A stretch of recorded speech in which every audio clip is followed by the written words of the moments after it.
Hi from Nick. And hi from Martin. And today we're going to talk about 16 Belvedere Drive in Bredbury. What makes this property a little more interesting than the average is that it needs a huge amount of renovation. So the real trick with this one is to assess the condition accurately. With that in mind, let's get into it. And I'm going to start sharing screen, and here we go. Now, the first thing to say is that the property shows being taken off the market, and that's usually because there's just so much interest that they've stopped receiving inquiries because they've got enough viewings and stuff, so they know they're all good to go. And we have with the floor plan, it's slightly inaccurate. So it shows the hall being much larger than it actually is, I think. Yeah. And the kitchen, in fact, is really half the size. Yeah. If it was like this, it would be a very poorly laid out property. And the other thing to just take note of is this spare bedroom, or the third bed. It's big enough to take a single bed here, which is good. Sometimes they're not, you know. Yep. And that can be a problem, but this one's okay. All right, it's a 1940s or 50s house, something like that. Probably early, I would say kind of late 40s, in my opinion. If you think about it, property just kind of stopped for 8 years between the wars, and then house building commenced in the late 40s. So that would be that. Is that right, Martin? I think.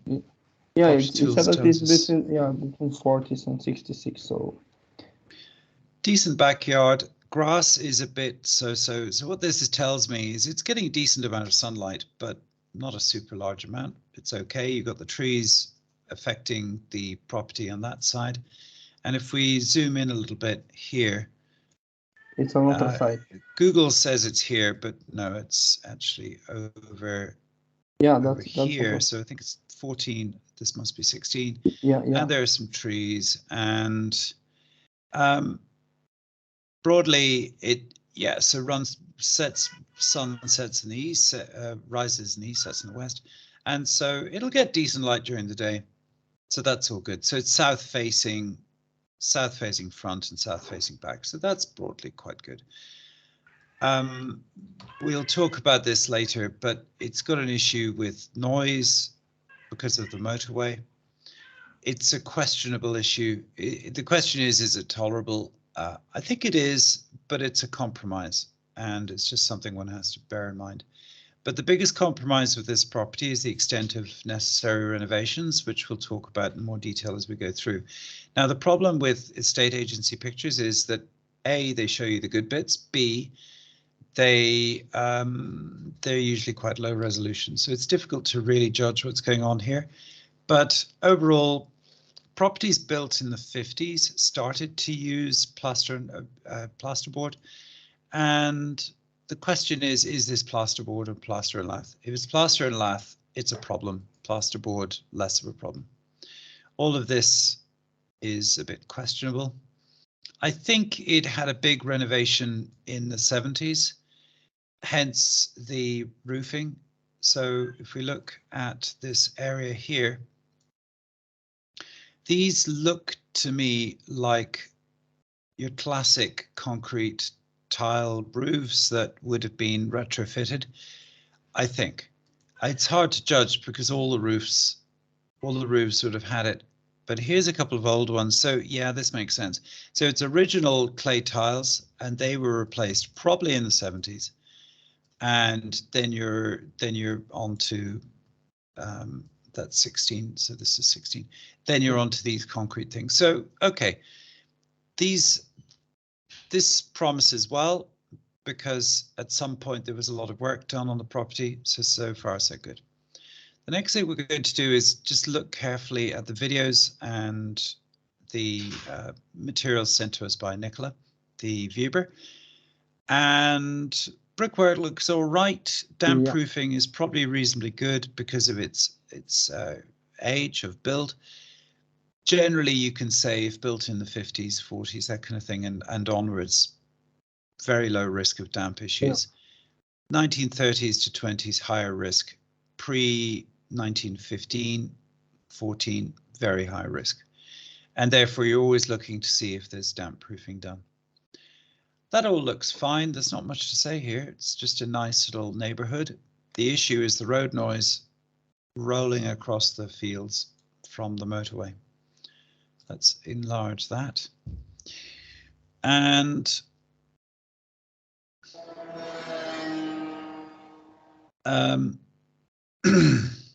yeah, as you can see, the hole is not that large.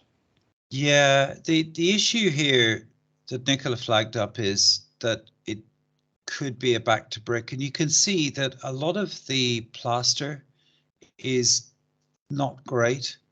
So in other words, it's undulating and so on. And one of the problems with properties in prime areas is that second tier or inferior plasterwork is just not acceptable. The wire need to be changed. As you can see, it may well need a change. Yeah. So they're on bottom. So when there is a picture of the fuse board, and we'll have a look at all of that in a minute, and that can be a problem.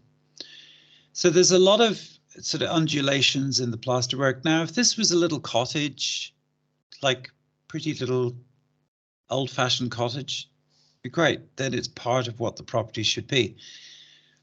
But here, you've got this fundamental issue, which is the plasterwork ain't up to it. And people expect better quality plaster than this. And so, okay, here's the fuse board. Now, you've got a switch. So what's that? That's a, I don't see a fuse board. There are pictures of this. So we're going to look at this in more detail in a minute. This is a fireplace covered up, not very well. You can see they've papered over it just to cover the undulations and stuff. So I think the walls are probably original. Yep. And then we're into a big judgment call on this, because if the area warrants it, as in the capital growth is there, the demographics are there, everything's there, and there are no compromises, then maybe it's worth it. So if it's in an exceptional location, then you might take the risk of doing a huge renovation. The bigger the renovation, the bigger the risk, because the more trouble you may find as you start to pull the house apart. And that's quite interesting. So that's a gypsum skim coat in there. And there's a boiler in the living room. Don't know why it's in the living room, but it's there. That's a big compromise. Now, the argument is usually kitchen's too small, can't fit a boiler in there. Let's put it somewhere else. It's a relatively modern boiler by the looks of it. Yeah, relatively modern, I would say. 20 years old, maybe. Maybe a little younger than that. So that's good. The EPC, what does the EPC say about the boiler? It doesn't say much. It's really strange. The EPC only have score D, and that don't talk about anything about what is need to be improved. This is the first time I'm seeing this kind of EPC. Okay. Oh, interesting. But they said that the windows are full double glazed. Mine heating the boiler is good, and gas. Right. Anything what they said that is poor, that's roof, because it doesn't have roof insulation, but it's assumed, so maybe it have. Yeah, so we wanted to do a 20-minute video. We'll try, but we have to take our time with the condition stuff because it's really important. Yeah, now, if it's a bad condition, we must take more time. Now, the other thing just to say on the kitchen is that it's got this cladding on the ceiling. If we look here, it's got this cladding here. Now, that's quite interesting because it tells me that they gave the place a pretty big makeover probably 20 years ago. So generally, I would say that it never warranted a back to bricks renovation, because maybe the area just economically just didn't justify it. There are 2 circumstances in which these things happen. So the trigger is, of course, oh, we got to do the job. but people put up with it if they think that it's not economically viable. In other words, will they get their money back out? And if they don't think they will, then they go, do we love the house enough to do this? And if it's no to either, then they don't do the work.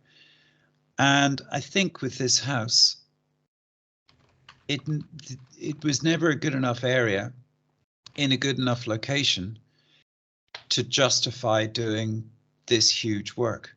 Again, because of the motorway and so on. Now, it's nice that it's looking out to fields and stuff, and that is a good thing, but I don't think people care enough for that. It's also good that that big tree was knocked down. So at least somebody got rid of that problem.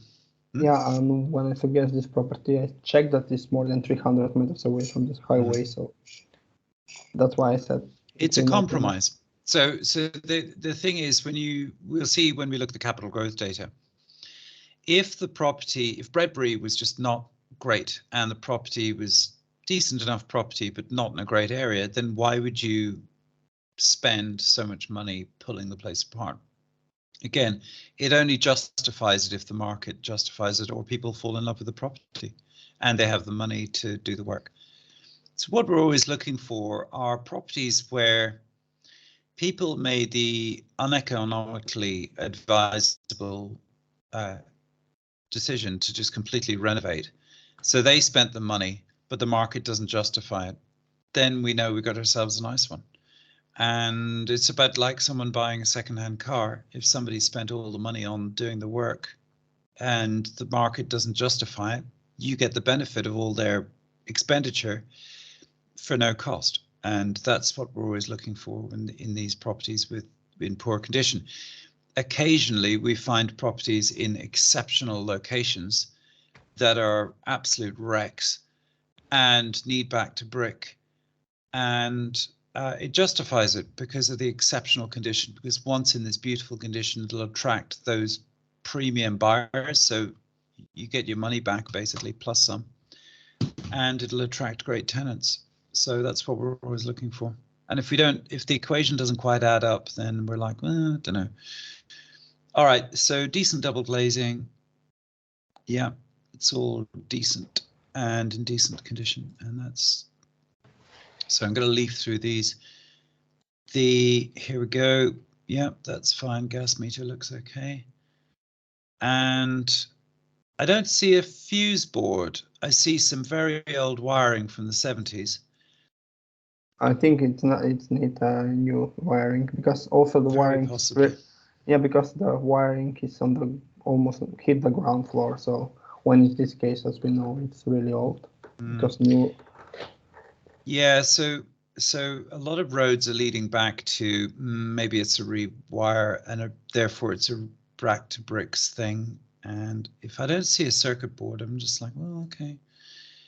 It's one of those things. We saw it the other day. We saw a property where they'd done a complete renovation, except they left the old consumer fuse board there, which meant that actually the whole place needed rewiring, and they knew that, and they didn't want to go that far with it. So, okay. So the risks are increasing with this property, I would say. It's a nice little patch. And there we go with the walls, carpets. Yeah, so it hasn't been decorated very well.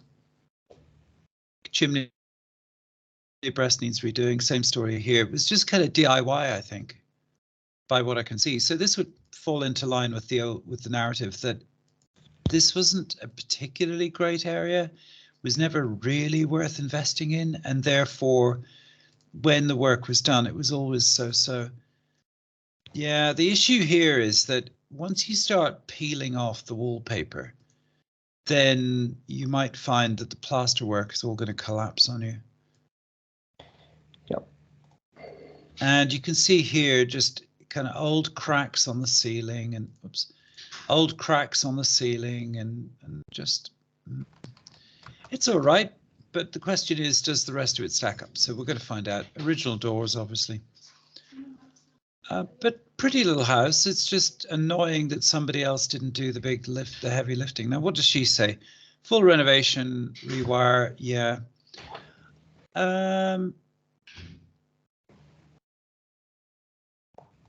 Yeah, so you got some motorway noise. Let's just listen to that. I'm going to see if I can pick up the audio on this. No, I cannot.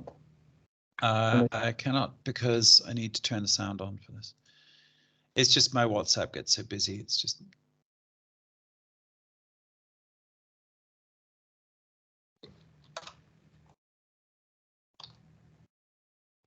Yeah, you can hear it. It's just ambient noise, and I don't think it would be a huge issue for a lot of people, but it's an issue for me. I don't like this kind of racket. It's okay. I don't think it's a massive issue. You can get these noise pollution. Let's do some quick calculation for the renovation. Yeah. I just want to do something very quickly here. And just because we need to check this. Again, it's just, is it an issue? I don't know. Here we go. Let's see. Yeah, it's kind of, where is it? Belvedere. It's kind of an issue. You can see here, it's at the edge of what would really be a bit meh. So it's an issue. Just saying, it's a compromise. Right, in terms of total cost for renovation. New kitchen, new bathroom. Yeah, so let's do the calculator, shall we? And again, it's just. Oh, maybe it's just at the end. I have it. Here we go. We can do this. Won't take long. All right. So it would be 3-bed semi. So this is a calculator we use for a lot of stuff. It's 3-bed semi. Got that. I'll make it bigger. And all right, we need an average size, because it's not a small kitchen, and medium-sized kitchen. It has to be an average one just because of where it is and what it is and all of that. One, and then we need a new bathroom. I think we can go for a fairly basic one. Then we don't need a cloakroom toilet. We might need new windows, but I'm going to say no radiators. Leave the doors, but you know, just new boiler, probably not. New fuse board, yes. Then we need new carpets, average, yes.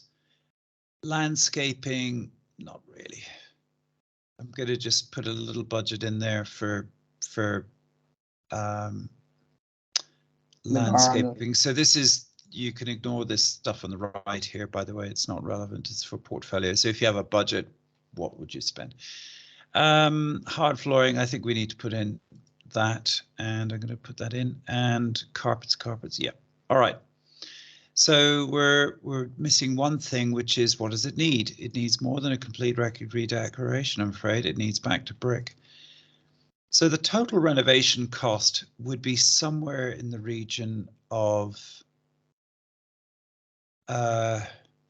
yeah, you know, if you add up the VAT, which is 20%, and the issue here is that for a big contract, you must add VAT, and this figure is inclusive of VAT. So then it's 23,000 roughly, and that is about right. Yep, actually, I think around 2025. Yeah, so ex VAT, but if you include the VAT, it's 27, plus you have to factor in contingencies and so on. So okay, we'll come back to the calculator later on, because once we've done the valuation. So I'm going to say 27,000 for the renovation, and then we can work out our numbers after that. Okay, capital growth. Sorry, I know this video is stretching out, so I'm going to whip through this. Good demographics around here. Nice. Really good, yeah. So all good on that front, but capital growth, not so nice. And the thing about this area, so we're going to look at a couple of areas. I'm not going to go into too many explainers in this because I think it'll bore you, but just I'll talk through like the summary of my assessment, which is that prices have always been a bit high around here, in fact, and I think that's something to do with the demographics. And It did okay in the last crash. It has moderate capital growth long term. And I would say growth from 2009 hasn't been great. And I would say long-term growth hasn't been great. So the issue with here, I think, is certainly at this end of the world, you've got the motorway, you've got the distance to the, we'll talk about the location, but I think the location just isn't quite there and the growth isn't quite there either. And you're seeing greater growth in places like this, partially driven by a lot of local authority housing being sold off, I think. But also this bit here seems to be very strong, and I think this is showing good growth. And there is a constant theme in general, which is good areas are like the top end areas. At the top end of the market, you get a lot of growth because for a lot of, I won't go into it, but it's more depending, like this area here, for example, got heavily hit in the crash, but it's come up well since the crash, and it's just strong, and it's representative of people who want to move further out to get bigger houses and so on. So the growth in this little patch isn't great, actually, and that's a problem. All right, crime, we didn't talk about crime, but basically there's hardly any here. It's very quiet. Yeah, and that's because it is a nice area, but also another compromise, just to say, this is high voltage electricity. It's basically a huge transformer station in this patch here. And it's not right beside it, but there's going to be a lot of high voltage underground cables around the place, I suspect. And if we look 3D, I'll go 3D. It's quite difficult to spot these, the pylons, for example, but there will be pylons around somewhere around here. I don't know where. I'm just saying it's another compromise, and you've got it sort of this property is sandwiched between noise and electricity. Just saying, not great, and it's kind of out on a limb. Not great, not great. So, okay, over to you, Martin. I will start speaking. So when we was talking about the EPC, is D 63, which is good, and as I really rare see this, like that they don't have any like discussion what it needs to be done to improve the EPC. Now, is that because it's a new new format or something? I don't know. I think not. It's in 2019 in January. Okay, made. So fine. It's the yeah. So basically, and for the risk, it has surface medium risk, but this is big. This can be covered by insurance. Can we just have, yeah. As you can see, it's just if there is a rain, it will come here. Yeah, that's it's not that kind of makes sense. And for the coal mining, like the property is on this here, and it's really far away from any like development or mining entrance and so on. So basically, it's safety property.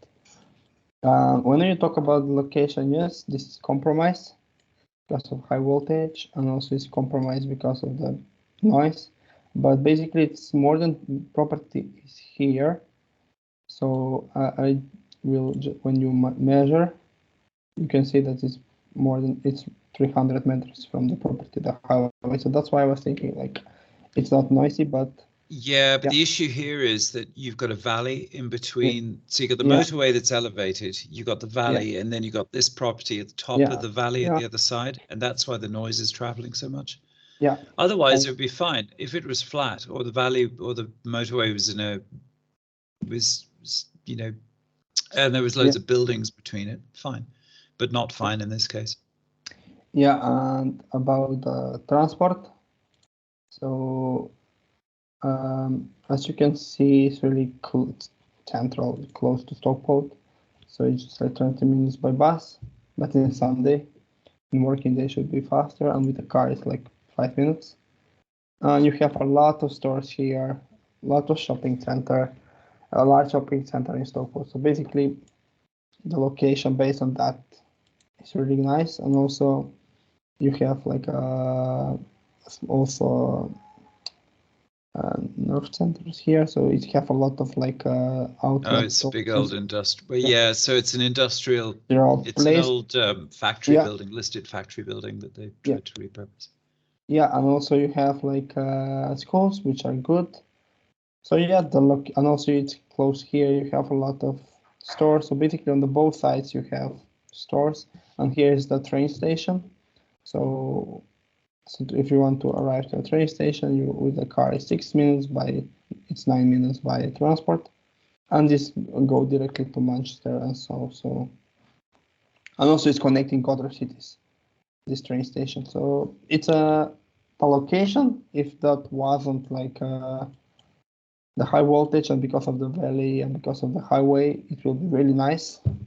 But the viewer report said that the viewer guy said that it's noisy a little bit, so it's just a little bit compromised.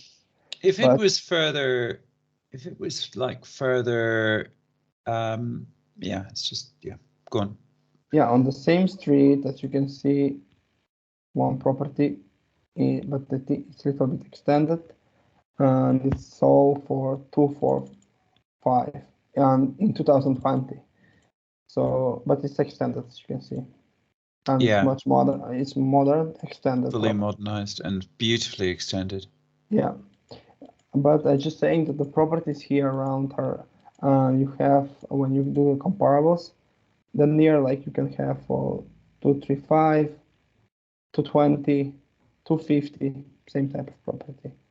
So this property is really cheaper compared to other properties. It's compromised, but that's why. Like you have bad condition as well. Not really bad, but you can see that the how is the property is not the best. It's on some kind of a slope, isn't it? Yeah, and it's smaller. So this is 250, and it's similar property. So like this property is really this auction. This is a social house, but you can see the property is around 240. So how much do you think it's worth? This full renovated is worth 230 at least 230, maybe 250. In this market right now, 250, I think. Yeah, I think people would overlook the compromises with location, with the electricity and the road. But then you can see that this property is it's not full modernized, but it's better condition 220, and I think it was sold 230 at least. So this property will be 230 at least. The sale price, if you redo it and resell it, you will resell it. But I'm talking in right now in this market moment, it will be 230 at least, and in 1 year until you do the renovation, so it will 250 minimum, I think. Yeah. Until so that's why it's really good. Are we ready to do scores, or is there anything else? Rental yield.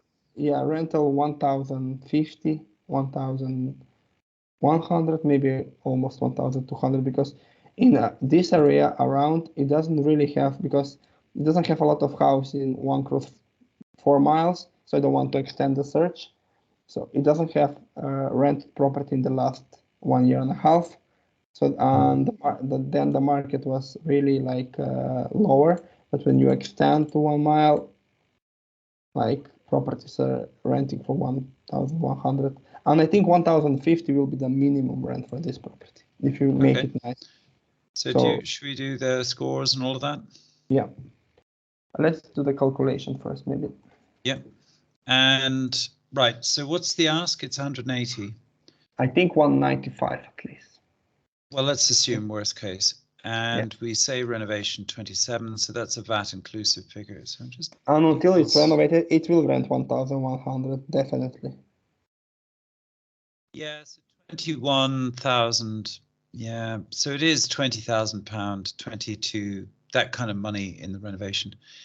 All right, and what did you say for rent?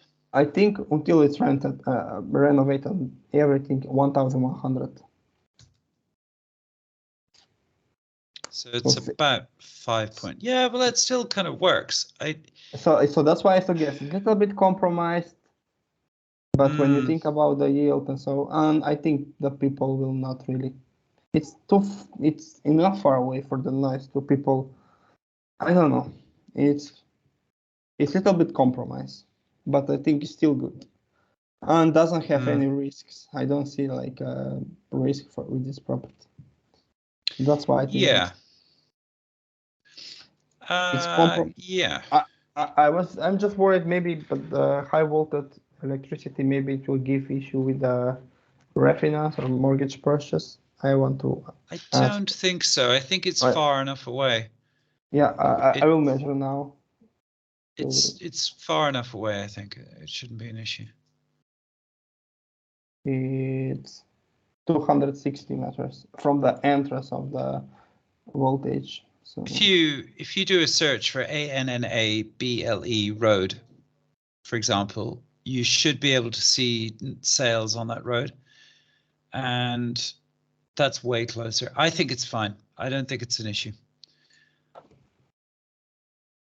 What is an issue is if you have high voltage electricity pylons with properties directly underneath, then that becomes problematic. I think with this, people would probably accept the compromise of the road noise in lieu of the amazing views. So that's okay. That would work. So I think on the whole, it's all right. Let's give it scores anyway, and we'll go from there. All right. So condition, terrible. I would say it's a 2.5. Needs an awful lot of work. Yeah. Location? Because it's compromised, it's 3.5. But it's you have everything around, but just because of the noise, it's not the best. Yeah. Area, nice area. Yeah, 4.2, 4.3. I think it's really good. Crime, very good, very quiet. Demographics, very good. Capital growth, not very good. I would give it a 3.7. Yeah, I was at 3.7, 3.8, something like this. Yeah, it's just not quite there with it. Now, this is all relative, by the way. If you were, let's just see what the postcode district is again. If you were SK6. Yeah, SK6 is really good, but this patch is not the best just because it's isolated. But do you know also this patch is not isolated and it doesn't have a lot of houses inside, so that's why the capital growth maybe is not 100% correct. It's like it's one of the best areas in the country, but our standards are high, so it's a 3.7. Yeah, and yield is actually reasonably good once you 4.2. Yeah, for 3-bedroom semi-detached, 6% of yield. That even on the worst. Yeah, it's all okay. So 4.6 out of 146 out of it. So in other words, it kind of ranks average. The risks are that renovation. Yeah. But in a way, a big old renovation like that is okay, because it's like once the builders get stuck into it, it's such a big project that oddly enough, the builder can concentrate on it and just work their way through it. Whereas the difficult jobs are the really tiny ones in a weird way, or jobs which are kind of mid-sized where it's not really worth the builder getting the different trades in, but they do. But on this one, it's big enough so that all the trades can come in and the whole thing can be done properly. And then you'll end up with a nice house. And whilst you're at it, you would also do a big extension as well. So if you did that, your yield is going to drop, but that goes down to, say, call it 40,000 because you want to do the extension. You're still at 5.62, which is reasonably okay. And in fact, the rent would go up to 1,200, wouldn't it? So if you did that, maybe. No, I'm not sure. Let's if you do extension, it will not really change but when you do high renovation, it's better because of the noise, it will attract more people if you do extension. So so let's say we go to 1150 on that, and it's still a 5.87 on an area that's basically quite good. Yeah. With its compromises, but you get the view. If you like a bit of light green and things, that's good, and it is very close to here. So overall, it's an interesting one. You have like a private park behind the door, back door. So in summary, from a condition, well, you know our thoughts. Is it worth it? I'd say it's borderline worth it. Yeah, I will say it depends if you want to take the risk with the renovation, but I think we are good organized so far, so we can help about that. So yeah, at the end, it's your decision, and we can help. Yeah, just looking at the maps. Sorry, just on this, looking at the maps. A nice way to look at it is, what did everyone else do? And there are plenty of extensions. I think it would have to be a full width extension where you have a big family room, like that picture we saw earlier. But you can see that, I think you would go for an extension, full width, ground floor extension, knock out the back. You got the building regs to deal with. But if you're pulling the house apart anyway, you're going to have to replaster and all of that, and that's very time consuming because it has to dry out, and it takes about a month for plaster to dry out. And therefore, but the issue here is that if you think about it, let's say you get offered the property today, you've got a 2.5 to 3 month conveyancing process. So that's May, June, July, August, call it August. So then you own it in September. And in theory, you could start work in September. You could probably get through to the plastering September, October. Yeah, if you could seal the house up so that the plaster, you get the heating back on, plaster, that would work. And you'd probably have it like rentable by November, that kind of time. Yeah, I think it kind of works. Yeah. All right. That was longer than we wanted it to be, but it's all about the condition on this one. And, it's big, high stakes stuff. And you want us to have to respect your wealth, as it were, and help you make considered decisions. So that's why it's been a bit of a long video. All right, then. Thank you very much. Thank you.